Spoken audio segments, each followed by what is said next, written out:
महाविकास आघाडीची औपचारिक ज्या प्राथमिक बैठका आहेत, आत्ताच्या महापालिका निवडणुकीच्या संदर्भामध्ये आमच्या 2 ते 3 बैठका झालेल्या आहेत. याच्यामध्ये तिन्ही प्रमुख पक्ष आणि त्याच प्रकारे मनसे असेल किंवा बाकीचे आमचे घटक पक्षांसोबत पण एक प्राथमिक बैठका झालेल्या आहेत. एक सकारात्मक चर्चा त्याच्यातून झालेली आहे आणि निश्चित प्रकारे या सगळ्या अनुषंगाने अनेक असे उमेदवार आहेत आमच्या म्हणजे संपर्कात असलेले किंवा आमच्या कडून जे उमेदवारी मागत आहेत ते म्हणजे लोकसभा आणि विधानसभेमध्ये ज्यांनी प्रामाणिक काम केलं अशांच्या बाबतीत आम्ही खऱ्या अर्थाने विचार करत आहोत.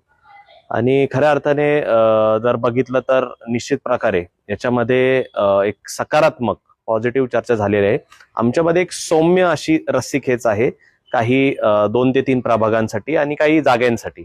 तर निश्चितून त्याच्यातून एक लवकरच 2 दिवसाच्या आत याच्यातून तोडगा निघेल. तर बऱ्यापैकी काही जागांमध्ये ठराविक जागांमध्ये कन्फ्युजन आहे.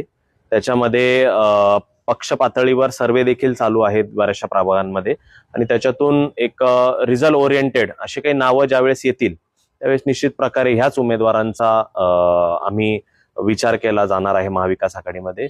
जसं महायुतीमध्ये बऱ्याचशा उमेदवारांना खेळवत ठेवलं जात आहे ते आमच्याकडं आम्ही